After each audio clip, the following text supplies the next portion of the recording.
Please note, the following passage is an excerpt from a local newspaper. Ominous unknown killer is still at large. After weeks of unexplained murders, the ominous unknown killer is still on the rise. After little evidence has been found, a young boy states that he survived one of the killer's attacks and bravely tells his story. "I had a bad dream and I woke up in the middle of the night," says the boy. "I saw that, for some reason, the window was open, even though I remember it being closed before I went to bed. I got up and shut it once more. Afterwards, I simply crawled under my covers and tried to get back to sleep. That's when I had a strange feeling, like someone was watching me. I looked up and nearly jumped out of my bed. There, in the little ray of light illuminating from between my curtains, were a pair of eyes. These weren't regular eyes. They were dark, ominous eyes. They were bordered in black, and they just plain terrified me. That's when I saw his mouth. A long, horrendous smile that made every hair on my body stand up.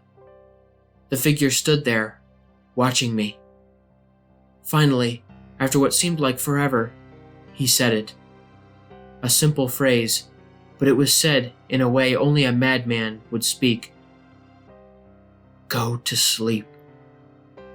I let out a scream, and that's what sent him at me. He pulled out a knife, aiming at my heart. He jumped on top of my bed. I fought back. I kicked. I punched. I rolled around, trying to knock him off me. That's when my dad burst in. The man threw the knife, and it went into my dad's shoulder. The man probably would have finished him off if one of the neighbors hadn't alerted the police. They drove into the parking lot and ran towards the door. The man turned and ran down the hallway. I heard a smash, like glass breaking. As I came out of my room, I saw that the window that was pointing towards the back of my house was broken. I looked out of it to see him vanish into the distance. I can tell you one thing. I will never forget that face. Those cold, evil eyes, and that psychotic smile. They will never leave my head. Police are still on the lookout for this man. If you see anyone that fits the description in this story, please contact your local police department.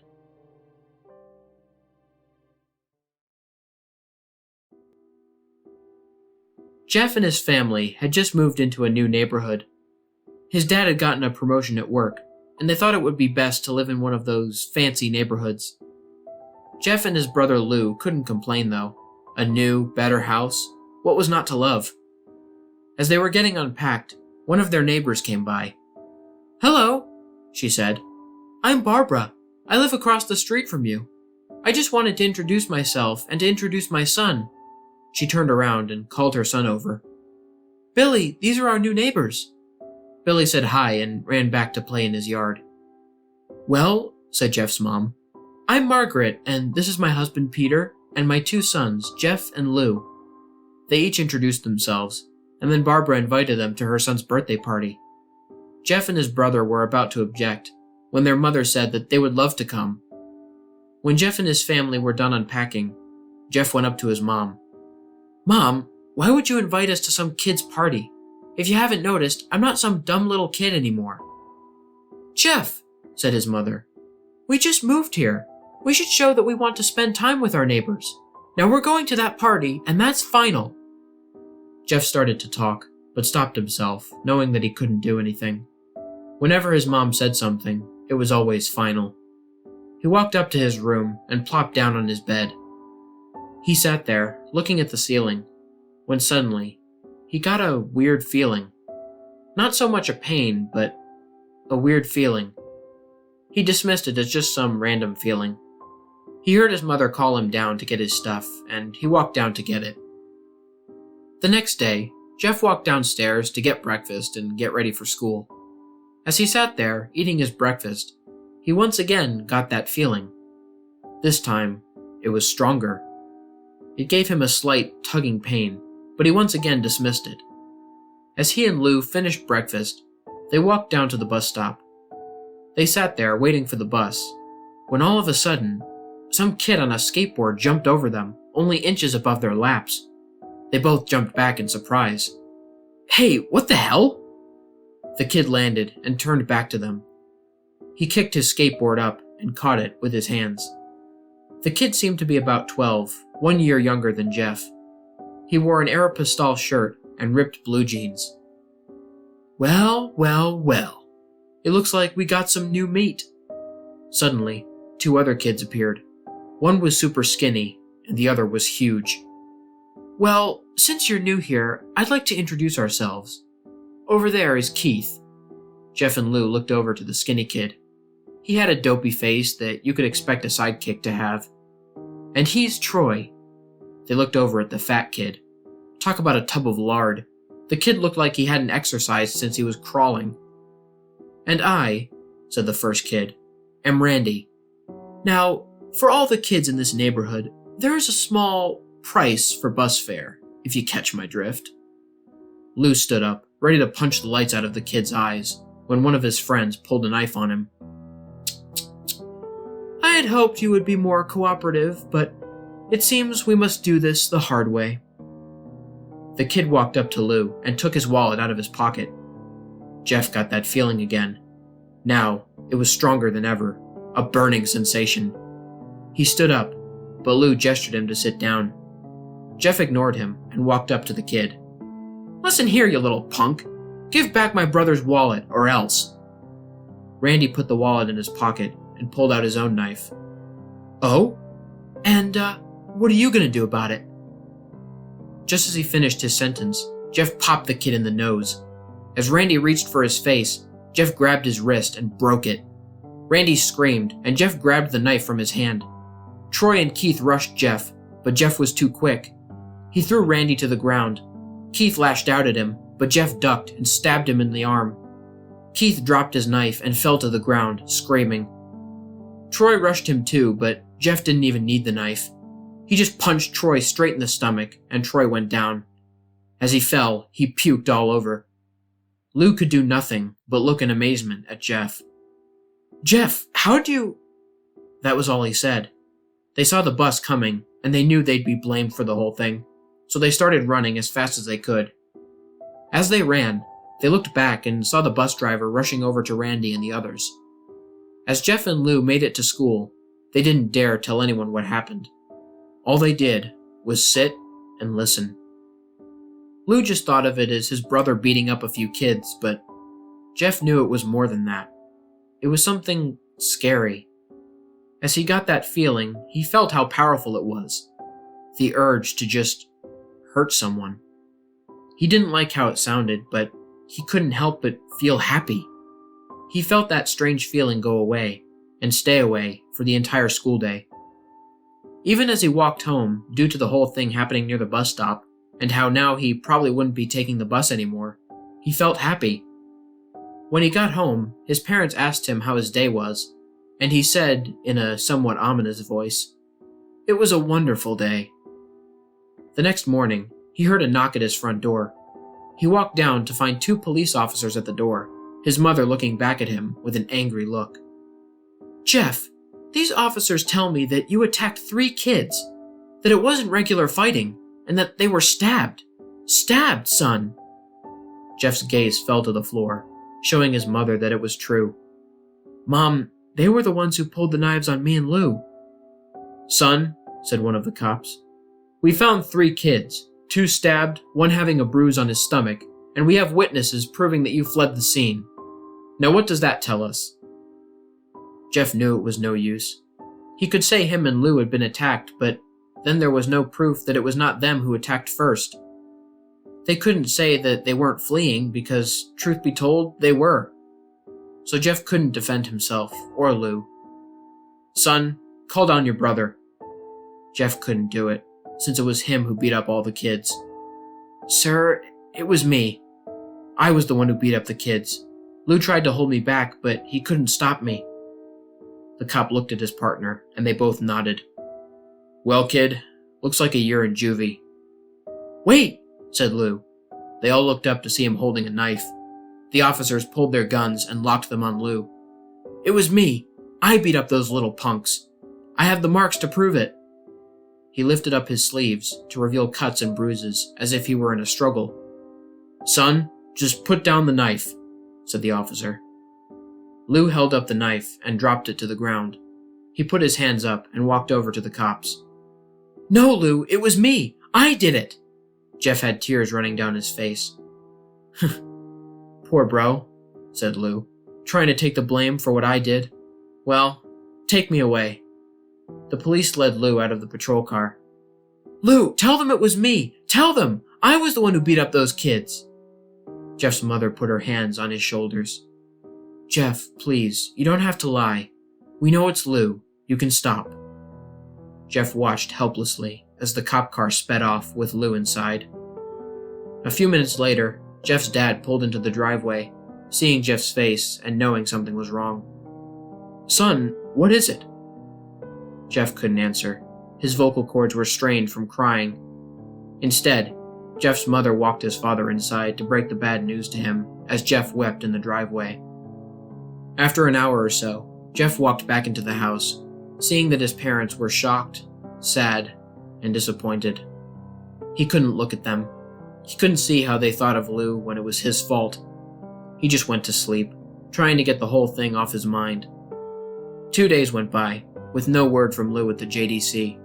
No friends to hang out with, nothing but sadness and guilt.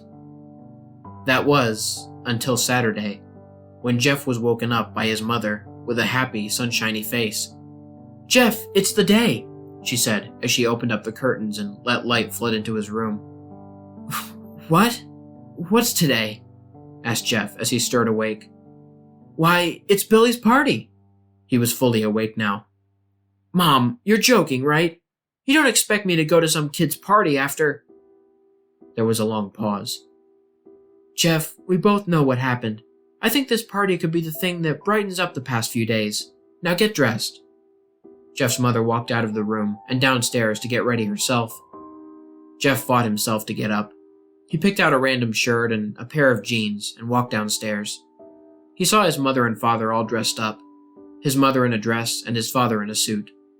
He thought, why would they ever wear such fancy clothes to a kid's party? Son, is that all you're going to wear? Said Jeff's mom. Better than wearing too much, he said. His mother pushed down the feeling to yell at him and hid it with a smile. Now, Jeff, we may be overdressed, but this is how you go if you want to make an impression, said his father. Jeff grunted and went back up to his room. I don't have any fancy clothes, he yelled downstairs. Just pick out something, his mother called. He looked around in his closet for what he would call fancy. He found a pair of black dress pants that he had for special occasions and an undershirt. He couldn't find a shirt to go with it, though. He looked around and found only striped and patterned shirts, none of which would go with dress pants. Finally, he found a white hoodie and put it on. You're wearing that? They both said. His mother looked at her watch. Oh, no time to change. Let's just go, she said as she herded Jeff and his father out the door. They crossed the street over to Barbara and Billy's house. They knocked on the door, and at it appeared Barbara, just like his parents, way overdressed. As they walked in, all Jeff could see were adults, no kids. The kids are out in the yard, Jeff.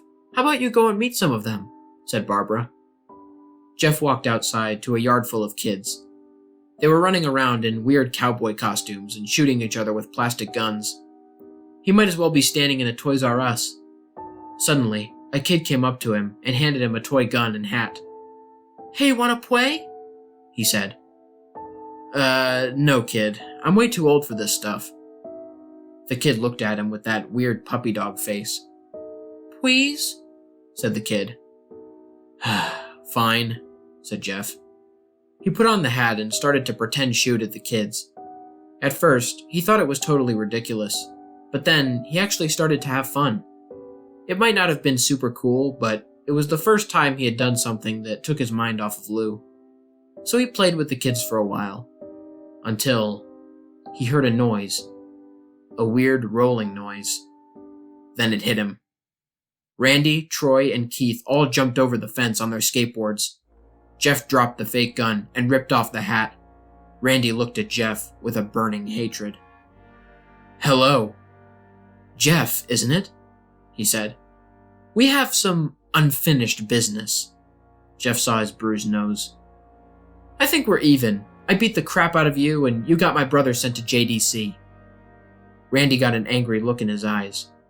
Oh no, I don't go for even. I play to win. You may have kicked our butts that one day, but not today. As he said this, he rushed at Jeff. They both fell to the ground. Randy punched Jeff in the nose, and Jeff grabbed him by the ears and headbutted him. Jeff pushed Randy off of him, and they both rose to their feet. Kids were screaming, and parents were running out of the house. Troy and Keith both pulled guns out of their pockets. No one interrupts us, or guts will fly, they said. Randy pulled a knife on Jeff and stabbed him in the shoulder. Jeff screamed and fell to his knees. Randy started kicking him in the face. After 3 kicks, Jeff grabbed his foot and twisted it, causing Randy to fall to the ground. Jeff stood up and walked towards the back door, but Troy grabbed him. Need some help? He picked Jeff up by the back of his collar and threw him through the patio door. As Jeff tried to stand, he was kicked down to the ground. Randy repeatedly started kicking Jeff until he started to cough up blood. Come on, Jeff, fight me! He picked Jeff up and threw him into the kitchen. Randy saw a bottle of vodka on the counter and smashed the glass over Jeff's head. Fight! He threw Jeff back into the living room. Come on, Jeff, look at me! Jeff glanced up, his face riddled with blood. I was the one who got your brother sent to JDC, and now you're just gonna sit here and let him rot in there for a whole year? You should be ashamed. Jeff started to get up. Oh, finally, you stand and fight. Jeff was now on his feet, blood and vodka on his face. Once again, he got that strange feeling, the one in which he hadn't felt for a while. Finally, he's up, said Randy as he ran at Jeff. That's when it happened. Something inside Jeff snapped. His psyche was destroyed, all rational thinking gone. All he could do was kill. He grabbed Randy and pile drove him into the ground. He got on top of him and punched him straight in the heart. The punch caused Randy's heart to stop. As Randy gasped for breath, Jeff hammered down on him, punch after punch, blood gushing from Randy's body, until he took one final breath and died. Everyone was looking at Jeff now. The parents, the crying kids, even Troy and Keith, although they easily broke from their gaze and pointed their guns at Jeff. Jeff saw the guns trained on him and ran for the stairs. As he ran, Troy and Keith fired on him, each shot missing. Jeff ran up the stairs, hearing Troy and Keith follow up behind. As they let out their final rounds of bullets, Jeff ducked into the bathroom. He grabbed a towel rack and ripped it off the wall. Troy and Keith raced in, knives at the ready. Troy swung his knife at Jeff, who backed away and banged the towel rack into Troy's face. Troy went down hard, and now all that was left was Keith. He was more agile than Troy, though, and ducked when Jeff swung the towel rack. He dropped the knife and grabbed Jeff by the neck. As he pushed Jeff into the wall, a bottle of bleach fell down on top of them from the top shelf. It burnt both of them, and they both started to scream. Jeff wiped his eyes as best he could. He pulled back the towel rack and swung it straight into Keith's head. As he lay there, bleeding to death, he let out an ominous chuckle.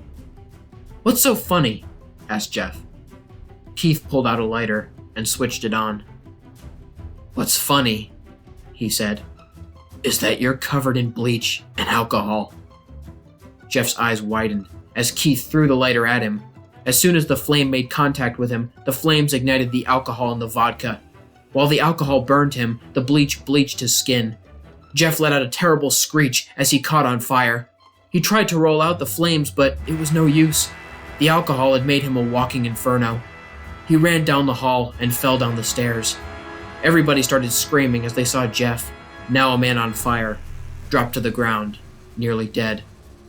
The last thing Jeff saw was his mother and the other parents trying to extinguish the flames. That's when he passed out. When Jeff woke up, he had a cast wrapped around his face. He couldn't see anything, but he felt a cast on his shoulder and stitches all over his body. He tried to stand up, but he realized that there was some tube at his arm, and when he tried to get up, it fell out. A nurse rushed in. I don't think you can get out of bed just yet, she said as she put him back in his bed and reinserted the tube. Jeff sat there, with no vision, no idea of what his surroundings were. Finally, after hours, he heard his mother. "Honey, are you okay?" she asked. Jeff couldn't answer, though. His face was covered, and he was unable to speak. "Oh, honey, I have some great news. After all the witnesses told the police that Randy confessed to trying to attack you, they decided to let Lou go." This made Jeff almost bolt upright, stopping halfway, remembering the tube coming out of his arm. "He'll be out by tomorrow, and then you two will be able to be together again." Jeff's mother hugged Jeff and said her goodbyes. The next couple of weeks were those where Jeff was visited by his family. Then came the day where his bandages were to be removed. His family members were all there to see it, what he would look like.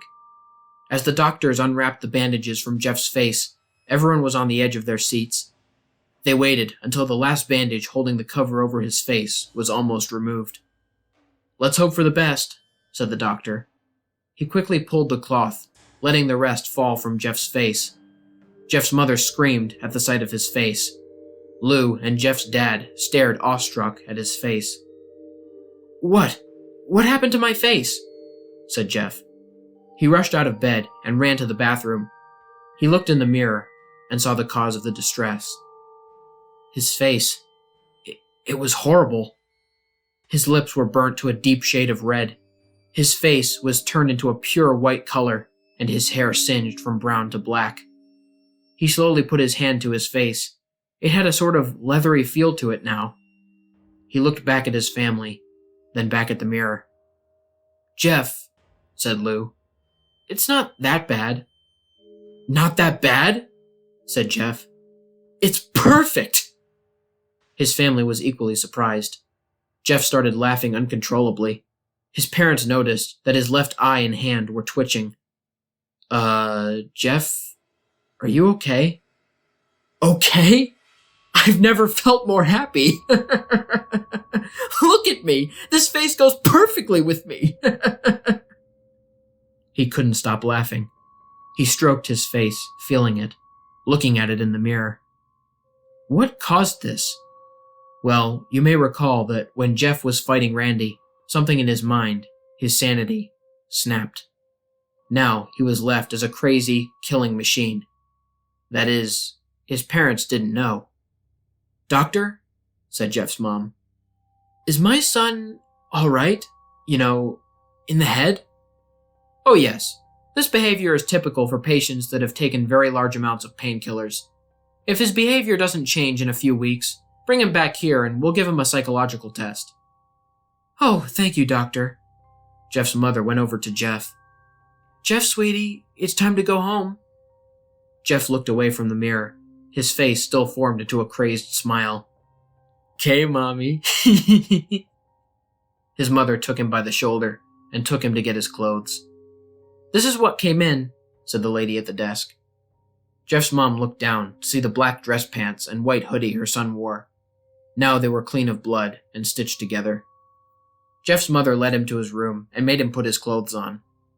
Then they left, not knowing that this was their final day of life. Later that night, Jeff's mother woke to a sound coming from the bathroom. It sounded as if someone was crying.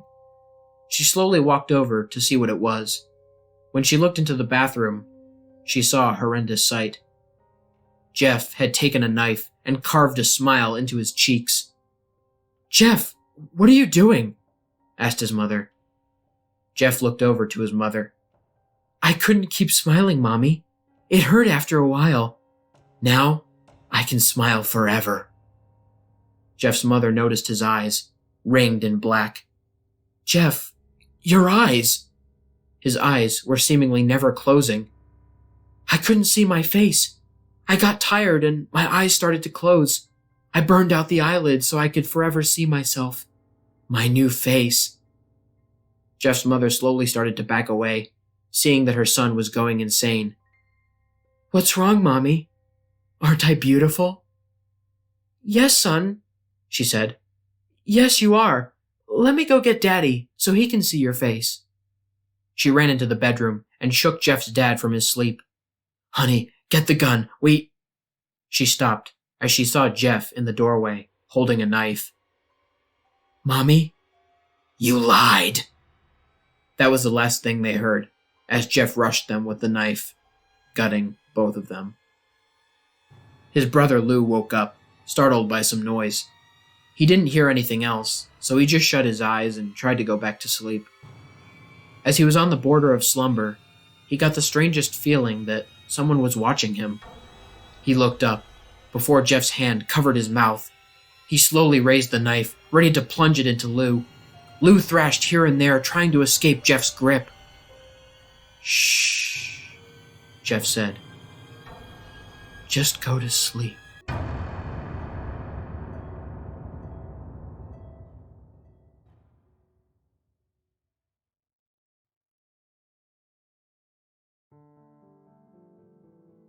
What's up, everybody? This is the Lone Wolf here. Thank you so much for listening. I hope you guys enjoyed my narration of Jeff the Killer. Jeff the Killer is one of the most iconic creepypasta characters out there, and I'm very, very glad that I got a chance to read his story. If you're new to the channel, please consider liking, sharing, and subscribing if you enjoyed my narration. Hit the bell for notifications and join the Lone Wolf Pack. If any of you guys want to send me a message, like a personal scary story or a creepypasta recommendation, or you just want to talk to me, there will be a link to my email account and my Twitter account in the description. There will also be links in the description for all of the music artists that I used in this video, along with each individual track that I used for those of you interested in the music. And last but certainly not least, if any of you guys have any ideas or tips for me to make my videos better, please leave me a comment or send me a personal message. Until next time, stay spooky. And remember, the hunt begins when the moon is full. Sweet dreams.